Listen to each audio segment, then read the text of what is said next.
This show brought to you by Circle of Seven Productions, www.cosproductions.com. Please be sure to subscribe and welcome to our circle.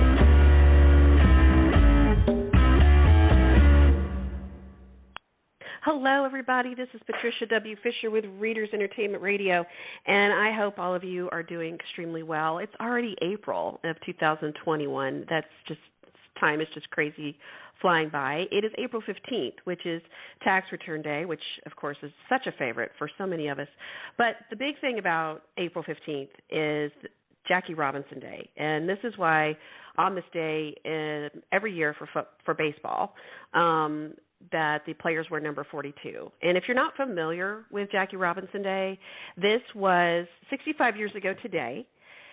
Jackie Robinson became the first black man to play Major League Baseball in the modern era. So if you have a chance to watch 42, Chadwick Boseman played Jackie Robinson in that. Harrison Ford played the ball club owner that brought him over, and my apologies for the moment. I cannot remember the gentleman's name. But there's it's something that you really should be aware of if you love baseball at all, or just basically history of the United States. Things started to shift and change, and like a lot of things, when change happens, there's people who push back. But it ends up being a good thing. It ends up getting us in a better direction and shooting us in a different direction, and that's the trajectory. Let's hope just keeps going in a positive light. And again, not everyone's going to like it, but that's change is going to happen no matter how hard we try to stay still. So, and with that, so know why everyone's wearing number 42 today. All the players would wear 42 on April 15th. And on a lighter note, if you wanted to celebrate a food month, this is National Grilled Cheese Month. So, throw down your favorite grilled cheese sandwich, watch some really good baseball, and maybe even the movie 42. So today, if you're not interested in watching baseball, but you love reading and, a good grilled cheese, you could throw down that with a very nice glass of wine, because our author today is he created the book called Uncork My Love, which is his, I think, 17th or 18th romantic comedy that he's penned. And he is going to be with us here in just a minute. So let me see here.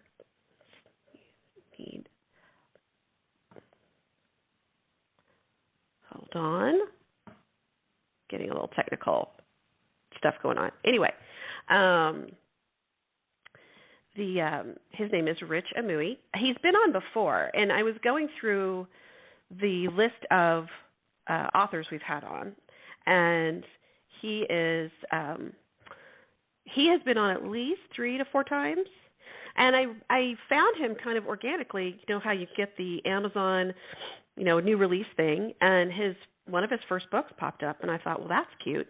So I looked at it, and I reached out to him because I also featured it on San Antonio Living, which is a show I do once a month, and I get to talk about book picks, and they're just truly tremendous to allow me to just come on and talk about pretty much any book.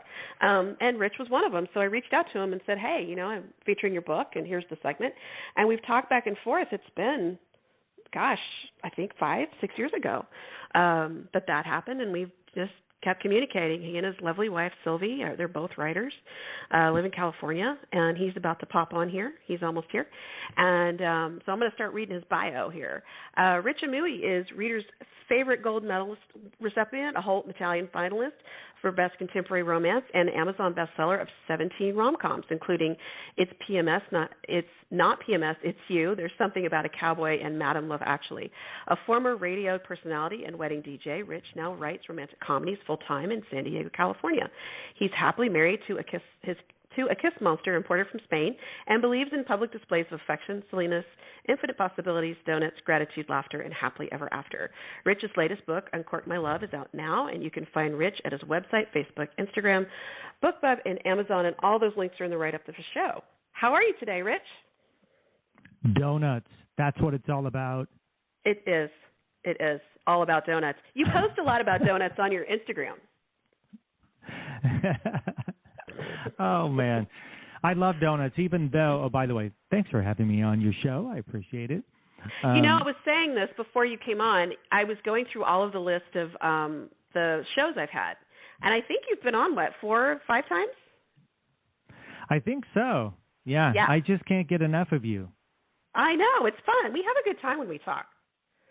We do. We can talk for hours, which we have. But going, but going back to the donuts, I don't. It's not. I do have a sweet tooth, but I splurge on donuts. But honestly, I don't do it all the time. So if we have donuts, I say, okay, that's good for maybe like another 4 or 5 or 6 weeks. Right. Yeah, one donut is good. I mean, but too many that's a lot. That's You get a feeling like I need to eat like a whole bag of carrots or something. Well, I do eat dark chocolate every single day of the week. Okay. Yeah. Yeah, it's my dessert after lunch. Oh, nice. So is it the 60% or better dark chocolate? 72. Okay. Yeah. Yeah, I know that a lot of people don't like the darker chocolates just because of the bitterness, but you just have to find that balance. But isn't it above 65%? It's kind of the 1 ounce of 65% is better than for health benefits. I'm not sure, but I know the 72 is a really good balance. We tried the 86, and it's a little too much for us. And welcome to Food Talk with Patricia and Rich. That's right. My friend Shauna and I, we grew up together, and I remember it's funny how we all try different stuff growing up or whenever. And we were making chocolate chip cookies one time. I think we were in middle school, and you're making it. You throw the vanilla in. You're like, vanilla smells really good. I wonder what it tastes like. Yeah, don't do that. That's bad. So, yeah, find your balance. Yeah. Definitely. So tell me, so you have 17 rom-coms. Does this include Uncork My Love, or is this 17 plus? I have no idea. Okay. I was talking with my wife Sylvie, who you know. I was talking with her a couple of days ago about this, and I said I always get mixed up. I'm not sure if I have 16, 17, or 18 books. And because I do have a romantic comedy that I give away for people who sign up for my newsletter, I give that away for free. So technically that is something, and it was published at one point, so that does count as one of my romantic comedies, even though it's not for sale anymore. It's only a freebie.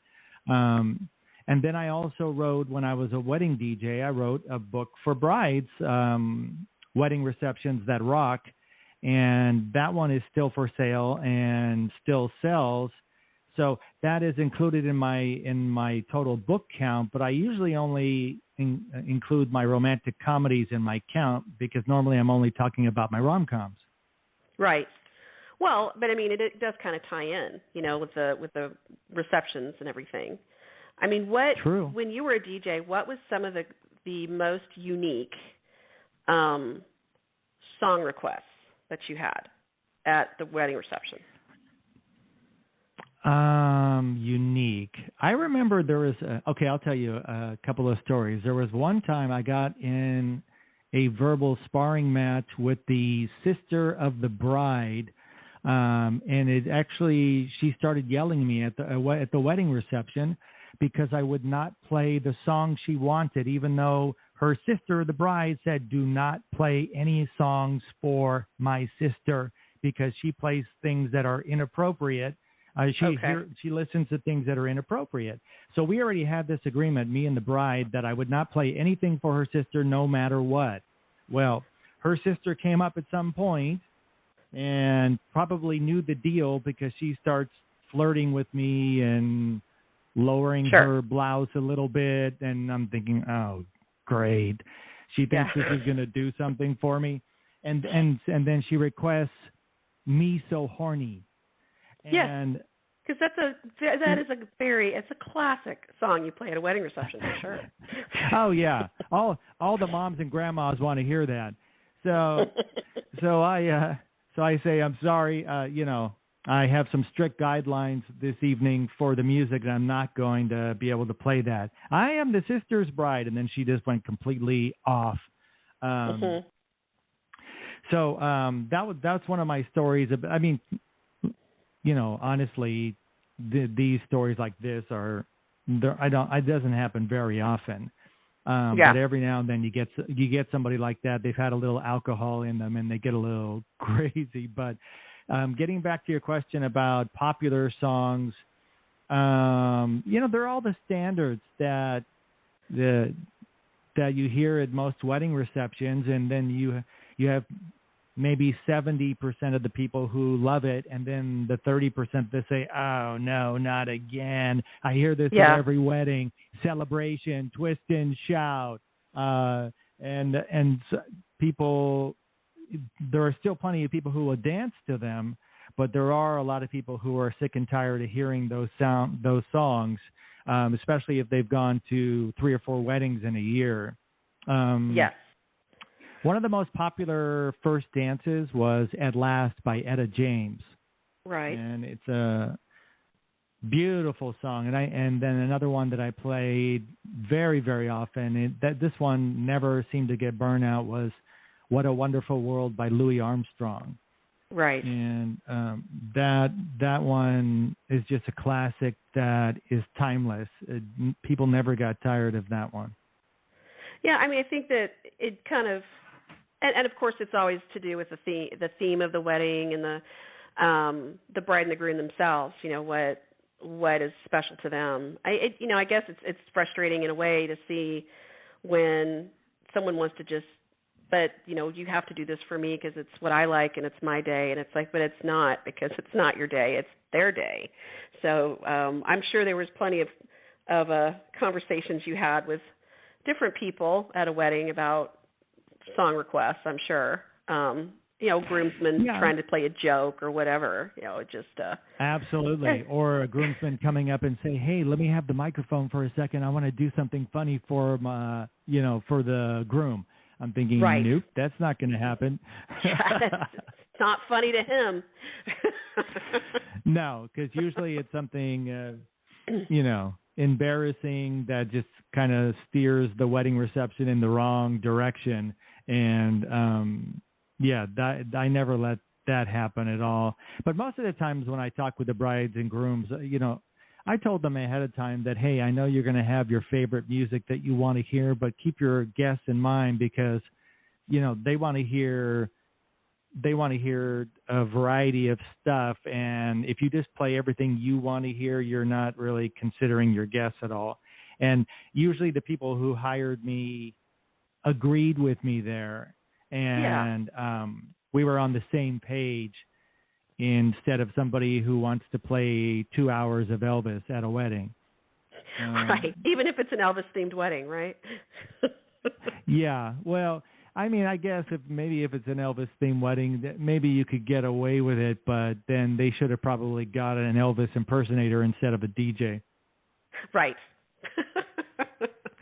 Well, and I mean, I think some of those classics that sometimes people are like, but I mean, if it's familiar, it's just like conversation. I mean, you want to have something that people can relate to versus something new. And, some of those songs are what get people to dance. Yeah. Yeah. I mean, they're the tried and true traditional wedding songs. And, there are probably about 150 or 200 that most DJs will go to in a pinch or when they just want to start off a new set, because those are the ones that have proven to get the most people on the dance floor at a particular time. And so that's one of the reasons why they're so popular, is because they work. But you will get a little bit of, resistance from a few people that, can't you play anything a little more modern? Right. And or why are we playing all this modern stuff? It's just like it's never. It just really depends on who's there, of course. Yeah. But it was how a great much alcohol career, flowed. being a wedding DJ. I'm actually going to do another wedding reception book. I'm not talking about nonfiction. I'm talking about a fiction. My second book, Dog Day Wedding, I had so much fun writing. and it was pretty much over the top crazy, a wedding with hostages, and I want to do another book like that because I had so much fun writing that book. Right. I mean, but so where is that where you get, I mean, where do you get a lot of your ideas? Because all of your stuff is from sweet romantic comedy, and you have these really fun covers that just basically say it's, sweet, fun, romantic comedy. Do you have, I mean, I know you write at home, but I mean, do you have a place you go? And if you're like looking for inspiration or listening to conversations, I mean, is this just something you're constantly absorbing regarding story ideas? Yeah, these things just kind of pop into my head in my everyday life, and when we're out, I'm not actually sitting down at the table and thinking, what can I do that will be fun and catchy? Right. And I mean, I usually don't sit down and do that. The ideas just kind of pop into my head, and a lot of times it's just the title, and I have no idea what the story is going to be about, but I think of a title and say, you know what? That is an awesome title. I need to do something with that. What can I do? And I put it down on my list for a future story. And I think I've told you this. And then I come back to it one day. I look at the list and I say, I think I'm ready for this one here. I can really have some fun doing this. And then I kind of come up with an idea of what I can do with it. Right. Now, do your stories link? Are they all independent? Do you have a mix? No, none of them are linked. They're all standalone titles. In my book, Liliana Jones and the Temple of Groom, that one, there is a kind of fortune teller psychic, and I do give her, because the feedback on her was everybody loved her, I did give her her own love story, romantic comedy, in Madam Love, actually. That is her story. But the only link is a character from that book has her own story. There are no other characters appearing in the new one. It's just that the feedback, they loved that character so much, they said, she needs her own story. And it's like in my latest release, Uncork My Love, everybody loves Grandma Loretta, and I've already been getting so much feedback saying you need to give Grandma Loretta her own story, because everybody absolutely loves her and they want their grandma to be like her, and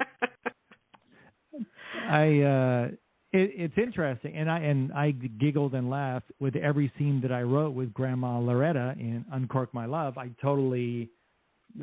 She was my favorite character to write in more recently, but I can't really give her her own story. I mean, she's happily married. I could give her a side gig of maybe she starts up a matchmaking business or something, but I think I'm just going to leave it alone just because I just like the way that ended. Yeah.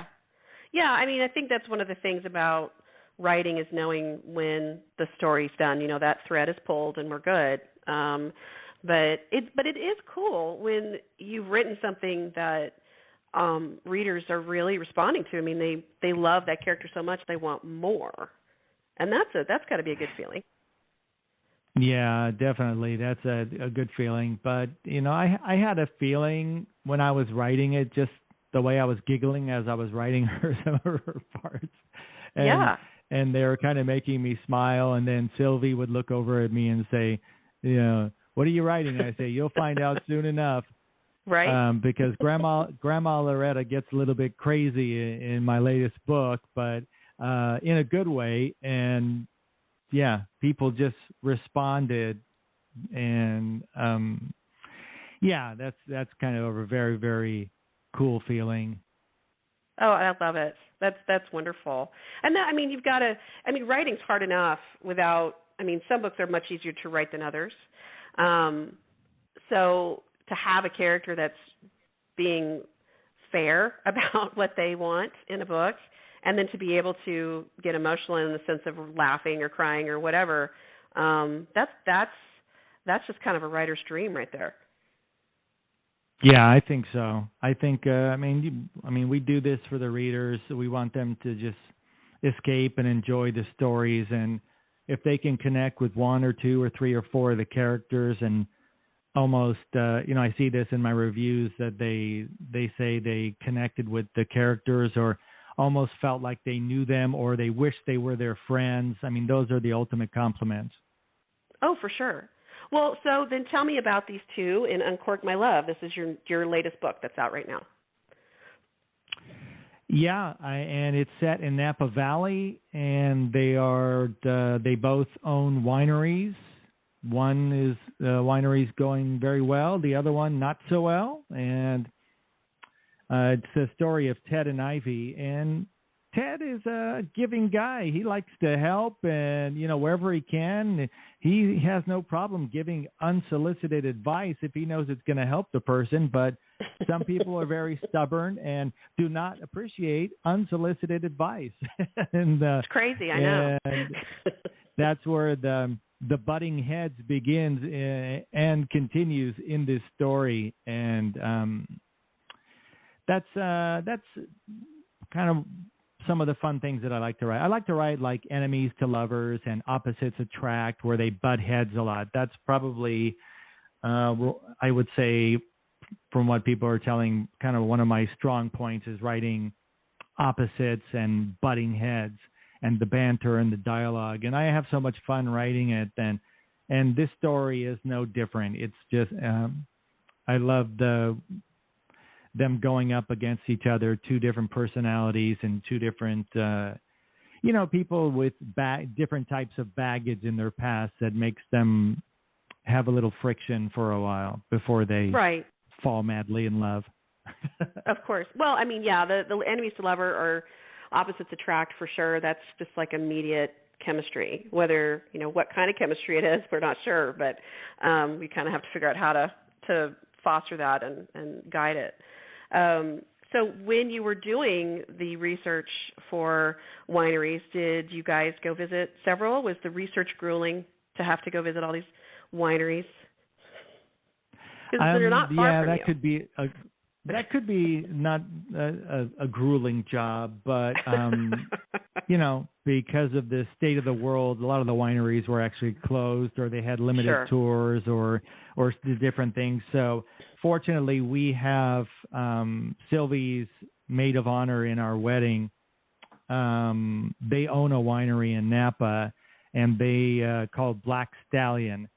Which is an amazing place. And they also distribute wine and are a part of so many different wine products in the world. I think they're in the top 5 wine distributors in the U.S.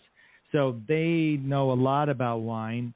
I tapped into that source for lots of research besides doing a lot on my own. We have a neighbor just down the street that they're wine connoisseurs. She studied wine and horticulture and different things for many years. So I'd be sending her text messages. Hey, what do they do here when, in the wine tasting room? What do they talk about when they're sampling the wine and different things? And what were you eating and different things like that. So I had text messages going back and forth between our neighbor and also with Mache, who is part of the Black Stallion Winery. In fact, we've known her for a while, and she's always read my stories before they were published, and she would give me feedback because she used to work in reading movie scripts in Hollywood and stuff like that. So I would send her my stories, and she would kind of go through it and say, oh, yeah, this is good, or give me some feedback. So I actually made her a character in Uncork My Love. Not only is she a character in the story, but I dedicated the book to her.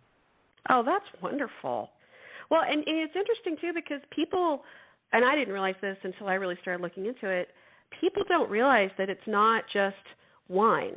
I mean, there's people who only grow the grapes and don't make the wine. There's people that distribute the wine. There's products you can make from the stuff that's left over, like the peel, and again, you can do products and facial stuff, and I mean, and body scrubs, and I mean, there's just all these different things about having a winery. Just just because you have a winery doesn't mean you're actually selling wine. You may just be selling the grapes. Oh, absolutely. And in fact, there's a part of the story that touches on that because, wineries, one winery will buy grapes from another winery. Mm-hmm. And it's especially these days with all the blended wines, there's so much that goes on behind the scenes, and not everybody is using their own grapes. And, I don't think a lot of people know that. Right. There's a lot of, just like you said, a lot goes on behind the scenes, and the wine industry is very fascinating. And I learned a lot by doing the research for this book. Oh, for sure. Well, and you've got, too, I think, different parts of the country can only grow certain types of grapes and different kinds of wine. And, I mean, it's all very specific geographically, of course. And it just, there's just a lot that it covers, or the doorbell rang, so the dogs are freaking out. But I mean, it's a lot of research. I mean, we can joke about the fact that it's what's the research to research wine, but I mean, it is a big deal. You want to get it right because there's enough people who are going to know if you're just making it up. Oh, absolutely, yeah. I mean, there are people who are very particular about the wine, and they know a lot, and they'll call me on it if they see something in the book that's not accurate. They'll, I guarantee you, I will get an email or something on social media or something in a review if it's not accurate. So I did a lot of research, days and days and days and weeks, saved so much information about wine cellars and the fermentation and how they blend wine together and selling it and so much. And then I tapped into a couple of my sources people who are in the business and talked with them as well. And because I want to get it right. It's just like when I wrote Liliana Jones and the Temple of Groom. That was set in Italy, and I've never been to Italy. So imagine the research I had to do of things in Rome and just so many different things on that trip that she went on to find love. I had to do so much research on Italy and different places and the culture. Right. And how even just the time of day, and the shops are open or closed at a certain time, and you don't just pop down to the afternoon, to get a coffee, takeaway coffee at 3:30 in the afternoon. You probably don't. The shops might be closed. There's just a lot of different things that are specific. So I think we talk about this, about really putting out a good book, but it's not just the story itself; it's all the details. And that's what keeps readers coming back, like you've had. You've had 17 books now, so 18. So that's a huge deal. Are you sure? Are you sure it's 17? Well, let me see. I'm looking at your website. So we've got 12, 15, 18. But that includes your next book, Men Are Paws. Oh, that's right. I do have that up there. The cover that's coming this summer. Men Are Paws. Very cute. Very good play on words there. Thank you. And from what I'm hearing already, it's a tough choice for women. Yes. Sometimes it really is. It really is. So, I mean, you're writing this, and how do you have a writing schedule? Because you're pretty consistent about getting, 3 or 4 books out a year? No, I haven't been doing that much. I did have a couple of years where I did have 3. I've never done 4 in a year, and I don't know if my brain can do that, although I have the ideas for the stories. But by the time I get around to plotting and outlining and brainstorming, sometimes it takes me, 4, 6, 8 weeks before I even start the next book. It really just depends. But my writing schedule varies. It's not like I sit down every day at 8 o'clock and I bust out 2,500 words. It really just varies on the day.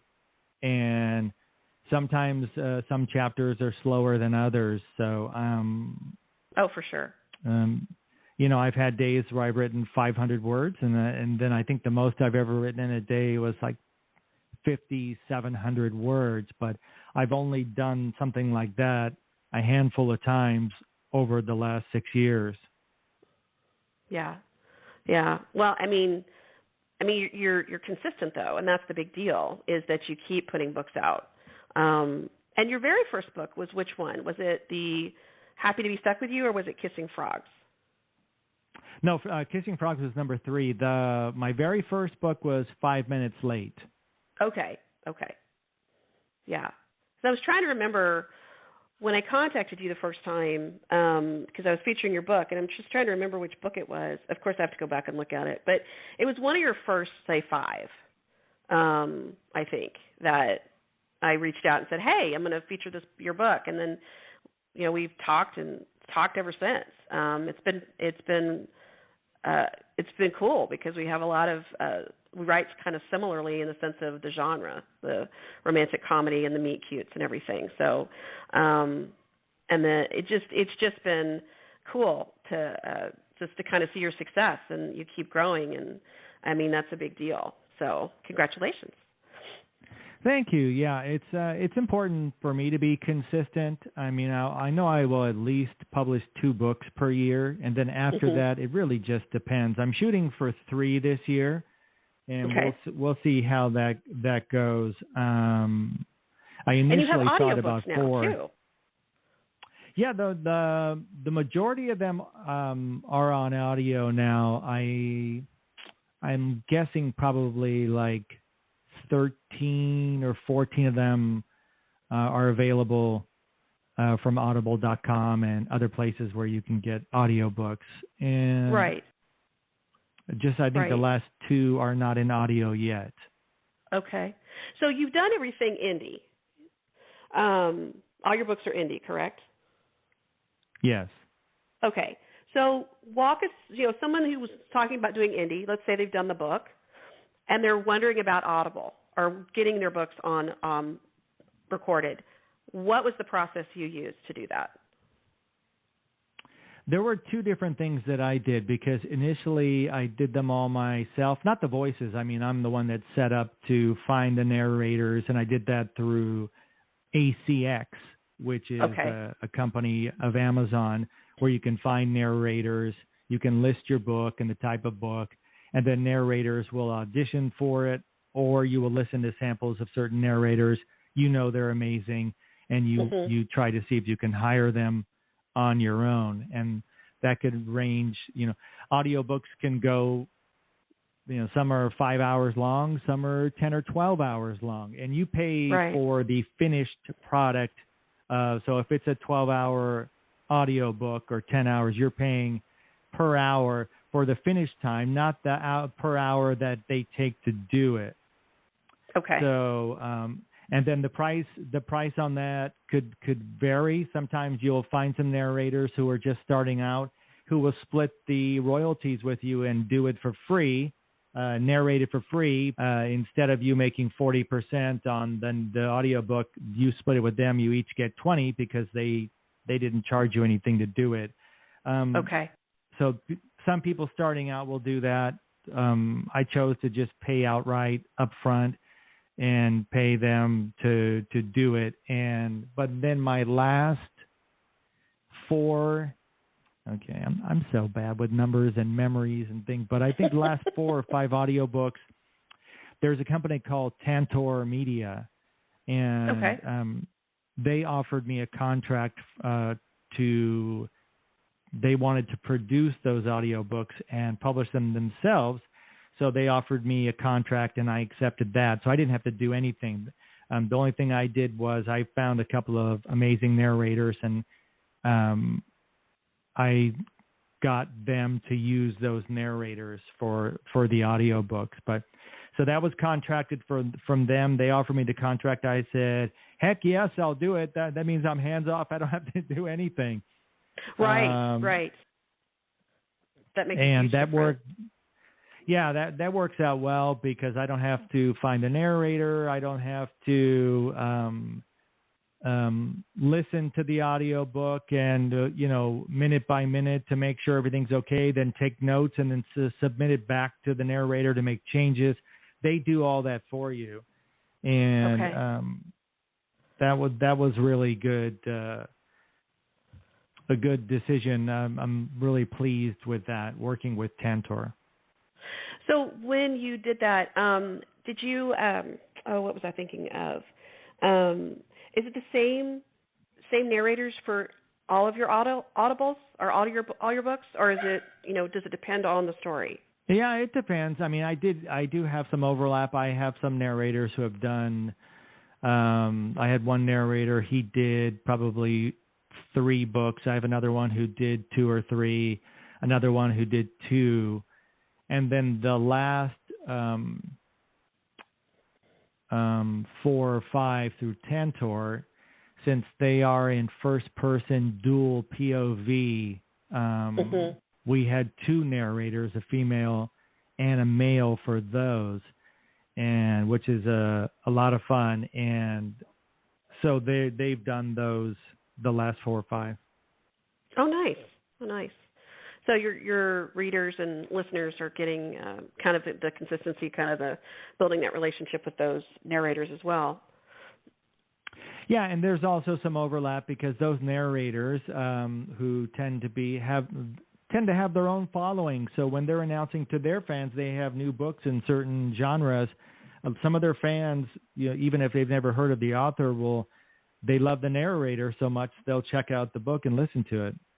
Right. So it's a win-win. Yeah, it's pretty cool. So how far along are you on your newest book, Menopause? I have all the pieces in place. It's been 3 weeks since I published my Uncork My Love, and which I can tell you a little story that I'm very close to changing the title of that book. Oh, okay. And so I'm probably going to be doing that in the next week or so, which I've never done before, but and I'm probably going to be changing the cover on that as well. Oh, wow. Okay. Yeah. Well, it's a very cute cover. Your cover designer does a good job. Oh, she's amazing. That's Sue Traynor. She's in the UK. She's amazing, and I love her stuff. But sometimes, when I give her, I give her the idea that I have in my head for the cover, and I don't always get it right. And,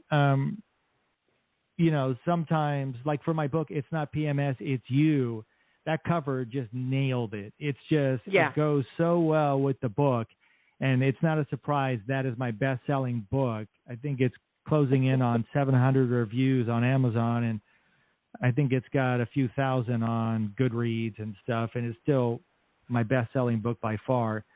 And I think my next book, Men or Pause, is it looks like it's going to head in that direction based on the feedback of the cover and the story. Right. But I give Sue my thoughts on what I want the cover to look like. Sometimes I get it right, and Sylvie always helps me. I do a little sketch, which it looks like a 3-year-old drew it, and then Sylvie will take my idea and say, "Let me help you with that," and then she'll do what appears to be something drawn by an adult, and much better. And then we submit that to Sue, and then Sue will do her best version of the idea that we came up with. Right. And most of the time, it turns out the way it is. But sometimes the cover, and this has nothing to do with Sue. I love her artwork that she does. Sometimes the story conveyed on the cover doesn't match the story so well. The cover can be really cute or beautiful, absolutely. Right. But sometimes the title or the cover, even though they're both solid, don't really match the story that well. And this is one of those cases where I decided I was going to make a change. And well, it is important we'll because it's one of those things that I understand why a lot of people who decide to do indie, because you do have complete control over your book covers for sure. And in some publishing houses, you have a little bit more say. But as an indie writer, absolutely, the responsibility of your cover completely falls to you. So you really should make sure that they both mesh with your story.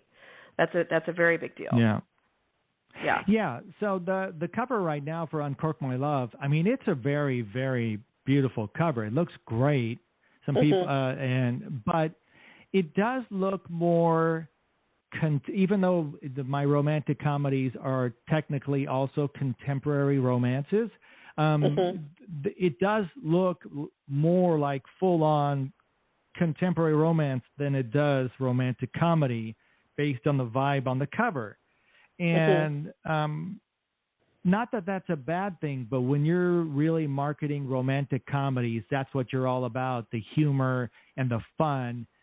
There can be a disconnect with the cover and the story you're telling. So I think that's kind of what happened here. And so that's the beauty, as you said, being indie, because once you publish, if you're traditional published, once you publish it, it's done. They're not going to, they're typically not going to do a thing. In fact, sometimes Sylvie will be reading a book and she'll say, wow, this book, it's a romance and it's Simon and Schuster, and I've already found 6 typos in the first 5 chapters. She said, should I tell the author? I said, no, do not, because the publisher is not going to do a single thing about it. And then that's just going to make the author feel bad. If it's a indie author, yes, because they can go in, make a quick change on it and upload the book back for sale, within an hour. And most of them, if they really, if they're smart business people, they'll appreciate that. They won't take it personal. Right. Well, and you can look at something over and over again and miss, there, and there. I mean, it's just one of those things that you kind of get blind a little bit when you've looked at your manuscript for so long. My mom is an avid reader. That, but I have my beta readers. I have my editor. Then I have 2 proofreaders after that. Yeah. And still things can slip through all of those people. We're talking like 7, 8 people in total.